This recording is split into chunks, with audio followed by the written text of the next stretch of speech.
Hi, I'm Akira. And I'm Rowan Nahar. Welcome to The Long Take. This week we're discussing the new Malayalam movie, Alappuzha Gymkhana, which is now streaming after a theatrical release. It's the new film from the director who made Onda and the Telugu called Khalid Rahman. And it stars a bunch of faces that you may or may not have seen depending on your, I guess, consumption of Malayalam cinema. Yeah, what are we on?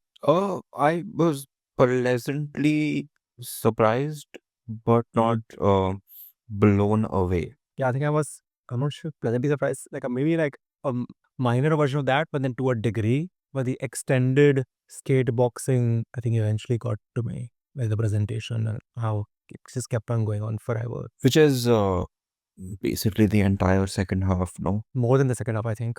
I think it starts like before the hour mark, and then it goes on until like a movie's like 2 hour 20, I think I'm not wrong. And yeah, so I think it's more than half, actually, not even half. Yeah. And because it's so like starkly different from the first half, it feels like an entirely different movie.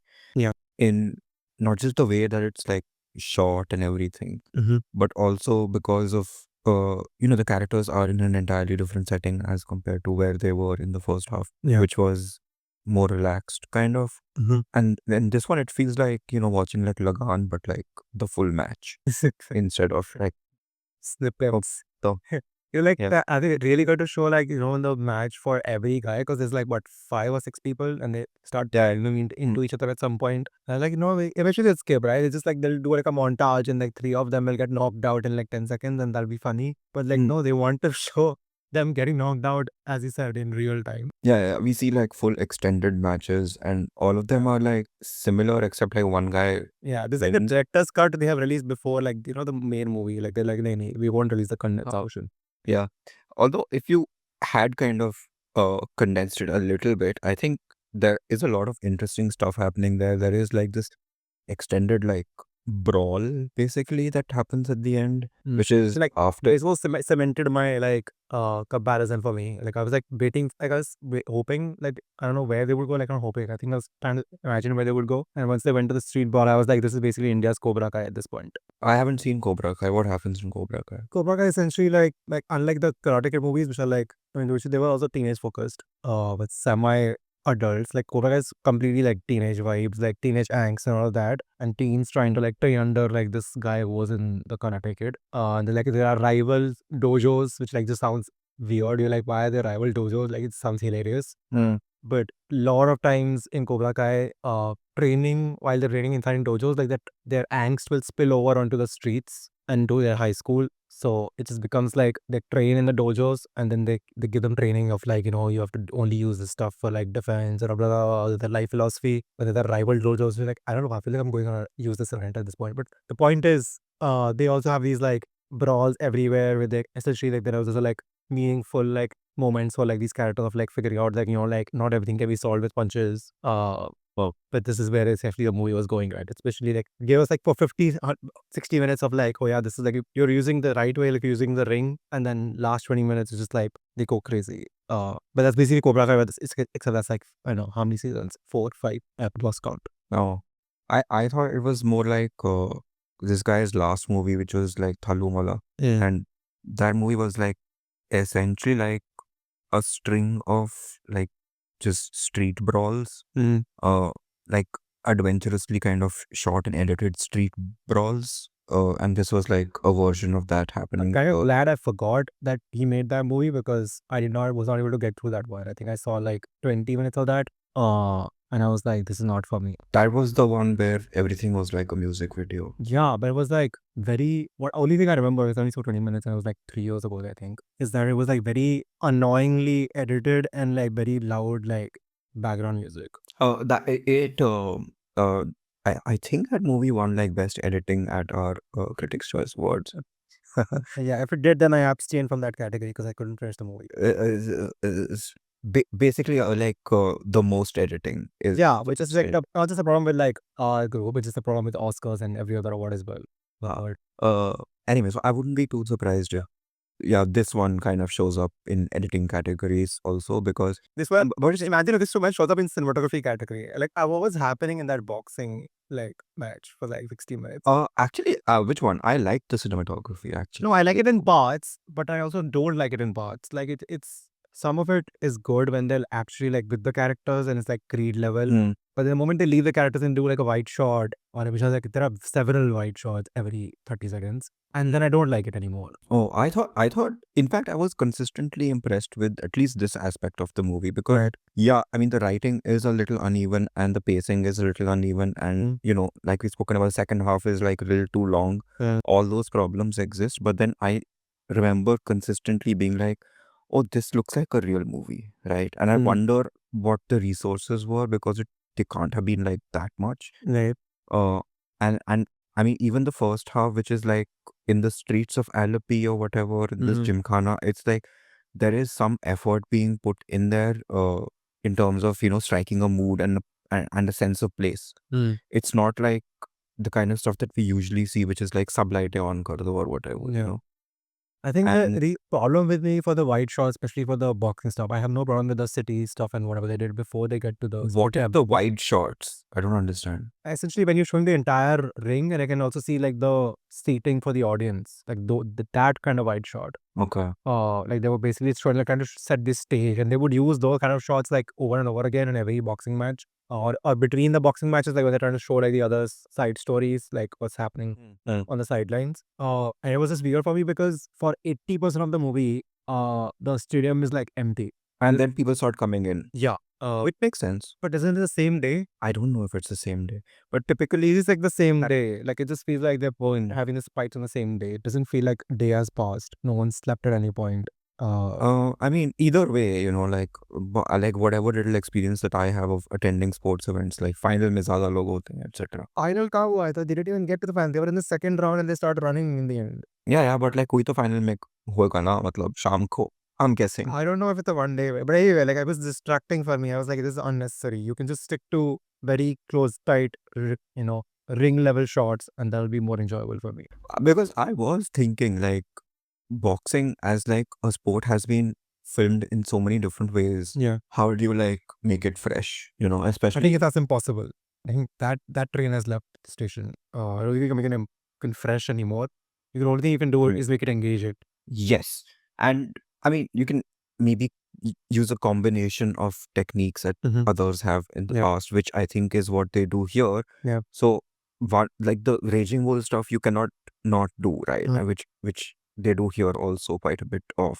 But then as I mean the spectrum is so huge, like from Raging Bull se lekar, I think Creed 3 is what you also notice here because Creed 3 had like very different boxing sequences as compared to even the first two Creeds. Yeah. You know, but that just goes to show like what the extent of this is. But that being said, this is boxing. This is not like Dangal or something where you can, you know, put an Indian spin to it.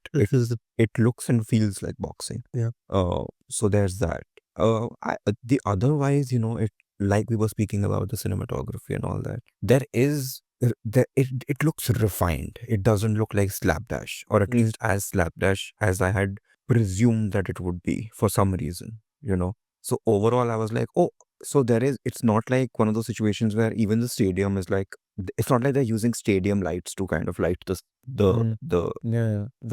whole lighting going on. Yeah. So it's like, it's a movie version of a boxing match, right? Which is always interesting. So on that level, I thought, good. I mean, there are corners of the stadium that are completely in darkness, which I don't know, makes you just wonder if it's like they see whatever authorities being like, let's just save some electricity or whatever, just to make it look interesting. But at least there's some thought going on behind how these scenes are lit, which I appreciated. Yeah, so we've done a lot of like technical stuff until now, and I think we've done touched upon slightly on the story and stuff. Like it's overextended and could have been trimmed down and all that, which is again like is technical editing. Characters you've touched upon very briefly, so I would actually dive more into the characters now.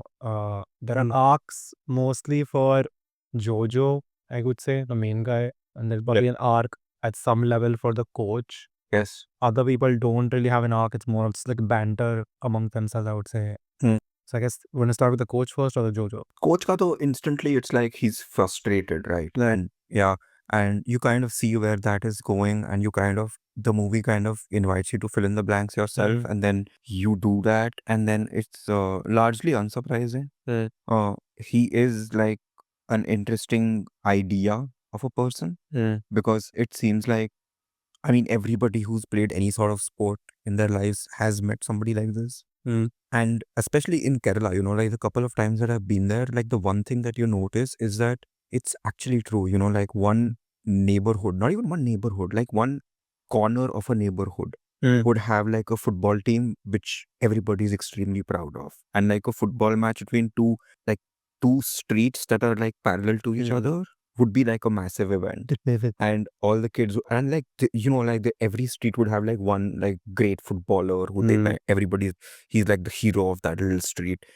So those little cultural specificities are like that. That's what's missing in a lot of our movies.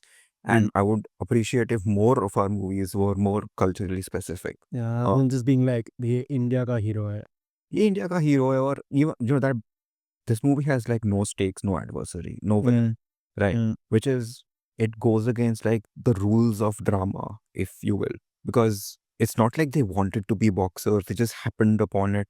Uh, it's not like there is like one major guy that they have to fight. Like even in the Karate Kid movies, उसमें villain तो होता ही है. Yeah, there's just like minor villains here. Like every bout has their own minor figure. It's just a figure that's to be defeated, that adversary isn't presented as like particularly evil or doing something nefarious that makes us hate them more, like the stakes are so low, like we don't even expect these guys to win is the level we're at. It's just an experience, right? You look back, like it's like childhood experiences, right? There's nobody's in it for anything except the experience itself.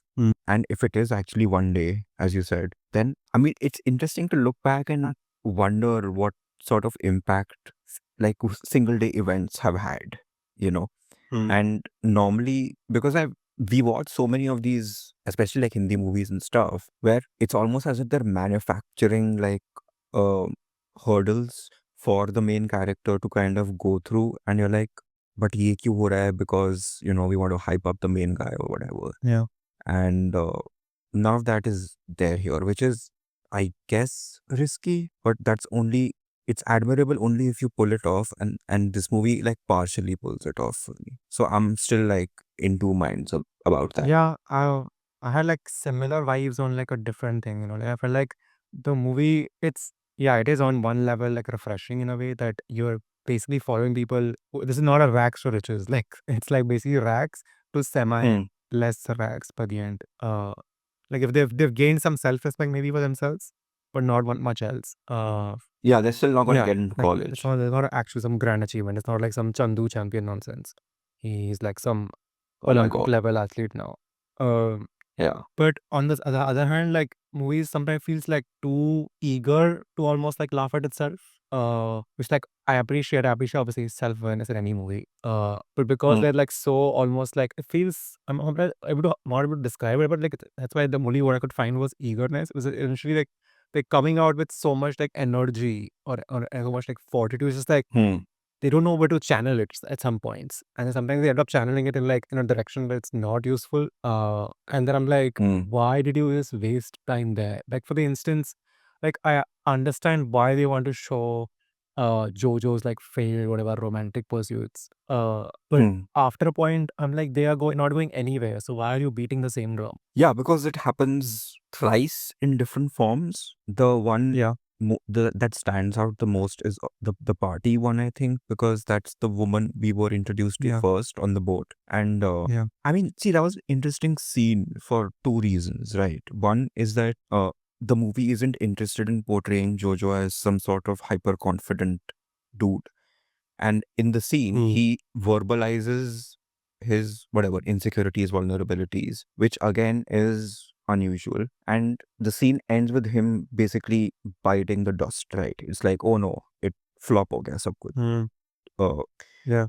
Being in that situation, Jojo doesn't do anything that could be considered offensive, right? Which I know is like a very basic thing to note, but when you consider just the amount of terrible behavior that we've seen male heroes do, and completely like the filmmakers are completely oblivious to that behavior, right? Which is why it continues. I mean, it would continue probably even if they were aware. But what we've learned is that they are not aware, and it continues, and it's seen as a matter of fact, like abhi kamera band ho gaya hai to obviously kuch to hoga hi. Yeah. And you don't expect it to end in the way that it does, which is this guy being like, I don't think I'm ready, and then basically leaving. It's not like he goes down and brags to his friends or any of that. He gets a call, you're like, bye bye, you're not it. And there's that. Basically what he learns there is that you can't force something to happen, which is what he was trying to do from the first scene on the boat, right? He's trying to be because like cool. he's exactly in public, he has like he's developed this persona that he literally like get it. But he hasn't developed, as you just noted, the confidence to actually like pull any of that off. Like it's grounded in nothingness. Yeah. And then what happens towards the end is more organic, right? Which he's not like forcing it. It just, he develops a friendship. And he finds a purpose, I guess, right at the end. Jojo does, which I guess all of them were lacking completely. So in that regard, it's like one of those coming of age, like typical, almost Americanized movies. But still like sort of, as I mentioned, like culturally specific, which is sometimes makes a big difference. Yeah, but in between those two moments, I think that's what I was complaining about, is that there's stuff with like that third woman, third girl, I would say, because they're all Who I've completely forgotten. But I know that there is a third the one. boxer, right? Yeah. Boxer, you false word, Natasha. Where is the movie? Because the movie is like 60 or 70 minutes in that state boxing championship, which means they only have limited number of side arcs to develop up. They keep harping on the Natasha and Jojo like at least 3-4 times. That arc comes up through various facets. Like someone gets knocked out, they will try to get Natasha in, or Natasha's teammates is like fighting very well or boxing very well, sorry. So then they'll get it again. And they keep, I feel like that arc, that thing doesn't really go anywhere. They don't know, they don't have a lot of threads to pull there. It's just a single thread. They're like, we don't know how to develop this thread. Know the end game of the thread. But we have the starting, but we don't know how to do in the middle. And that's what I'm like, you're doing the same thing. It's just getting repetitive and it's getting like also annoying on some level because like you can sense that Natasha's not into this at all. She's literally eye rolling for every scene. I'm like, but you're just repeating that eye roll now. You're not. But this is when he like loses his match and he's like, let's hang around and watch her match and then we'll go. Yeah, this is that thing only, but that comes like, that's another later points, right? But that's at the later point, yeah. Yeah, uske pehle they're developing through, right? Because his match comes like probably 4th or 5th. Before that, like 2 people get knocked out, 1 person miraculously wins. Then someone in the Basha teams wins. So then he goes and tries to like, obviously uses the excuse to congratulate her to like see his crush again. And none of the scenes really go anywhere. They seem very like juvenile, which is a weird complaint for a movie that's about juveniles. But like, I feel like it needs to be slightly more. Like I've seen so many of these movies where like it's done better. And I just feel like it was like they were hitting a wall. They were like, "Itna हमें आता है, इसके आगे क्या करना है हमें नहीं पता है." It's like the movie was also made by like an 18-year-old, right? Where like, nahi, hum karenge. Oh, that's what I think I meant by like too eager, is that they want to like scratch at these things, but they quite don't know actually quite what to be found on when you start scratching. It's almost like when someone like writes, I mean, it's a weird comparison to make, I don't know what came up. I had like something, you're like basically you're not gone through, I guess, I mean, I'm sure he's gone through enough life experiences, but like somehow you haven't developed the insight into those life experiences, or you haven't had enough time to like, to reflect on something, or you haven't had, I don't know, you just not sat with something long enough, so you're lacking. And we're lacking that, and obviously it lacks on screen as well. I mean, see, watching that, his earlier movie also, the thing that kind of, even I was like a little overwhelmed by it and I was like, not for me, is that neither of these movies now, have any sort of patience. And it's very like, I mean, we've complained about like reels having an influence over movie making. And like 99 times out of 100, it's like terrible, and this is one of those situations also where I feel like you're watching too many reels, so you need to calm down. You need to like have sort of moments where people are just quiet and looking at each other. We have versions of that in this movie, but even those versions, everyone's just yelling. So like that whatever hospital wing situation जहाँ पे एक दो बार जाते हैं, वो opportunity था to kind of just be. It's a good opportunity, as I said, exactly the word. Like you created yourself a place away from the boxing arena where you can have these side chatters, and have conversations. That the characters need to progress as characters, because otherwise it's just action happening outside. But yeah, go on. Like I think they haven't used that opportunity to like you say, I'm guessing to like go far enough, right? Yeah, because then you have the coach barge in at one point and he gives a pep talk and that's interrupted. And then the doctor, nurse woman has a thing with the coach and there's like another layer added to that thing. Whereas simplicity would have been ideal in that moment, right? Could just have the kids kind of interact with each other. Instead, now you have 3 different layers that the scene is operating on, which is, I guess, the sort of the problem of it is this. also like overstuffed and like showing diversity, like giving us like an ensemble, but then not exactly always knowing how to differentiate the ensemble and give them enough like varying threads, right? Like they all seem on the same path sometimes. Which I think the movie is partly in on because like 2 guys have the same name. Shifa, yeah. Yeah. And one guy has blonde hair, so they're like, please don't confuse. Only way to track. Yeah. And one guy wears like Our characters are confusing. one guy wears glasses. So I Heard a lot from people, but why? Why is the bar for like Indian cinema become so low that then these things that people have to like shout about on the rooftops? because then you have like the alternative for us even was Kesari Chapter 2, and wait till you watch that one. Oh god, yeah. It's like basically we have like weeks of like Jewel Thief, like in a row, and then we had one of this every 4 months. So then I guess that's why Indians are happy. Yeah, because then you have Kesari Chapter 2 in which like it's set in like whatever 1920 and then Akshay Kumar says them's the rules at one point. And you're like, this just blow my brains. That's all for this episode of The Long Take. You can follow us on Facebook, YouTube, Threads, and Instagram at The Long Take Pod. You can write to us at thelongtakepod@gmail.com. Please leave us a rating and a review. Wait on this episode, and we will see you next week. Thanks for listening. Bye.